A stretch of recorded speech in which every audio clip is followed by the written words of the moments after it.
এই যে আজকে আমরা কলিজা গিলা রান্না করব মুরগির। এটা আসলে রান্না করলে খেতে অনেক মজা, ভাত দিয়ে, পোলাও দিয়ে বা রুটি পরোটা দিয়ে খেতে খুব মজা।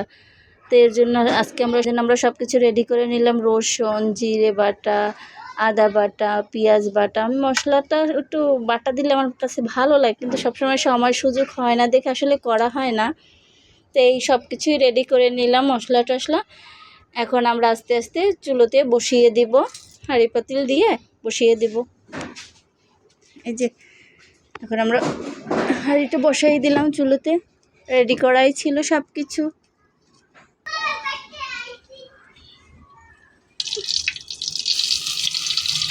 দেখালাম আপনাদের সাথে একটু রান্না করতে করতে।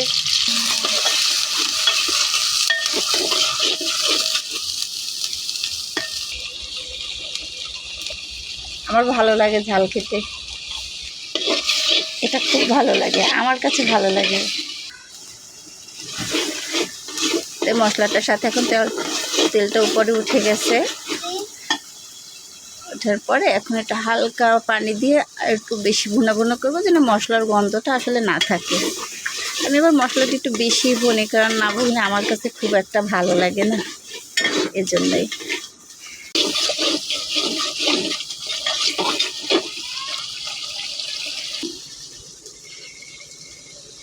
এই যে এখন আমরা কলিজা গিলাটা দিয়ে দিব। বিসমিল্লাহ।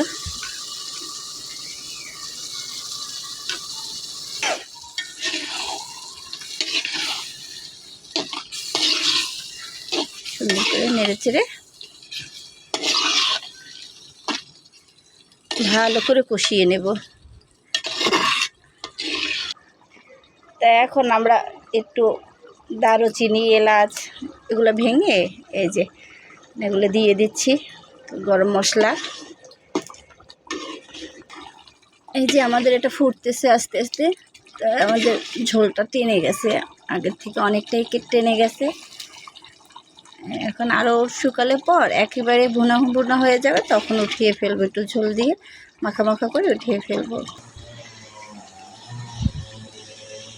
সাথে একটু আমরা টমেটো দিয়ে দিই, টমেটো দিলে স্বাদটা একটু ভালো আসবে।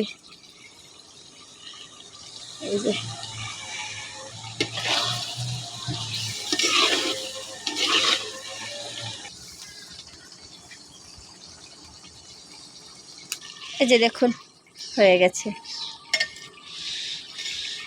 একটু কি লোভনীয় হয়েছে না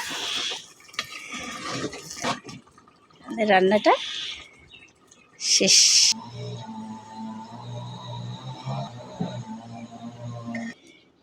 একটা পাত্রে ঢেলে নিচ্ছি, খেতে বসবো।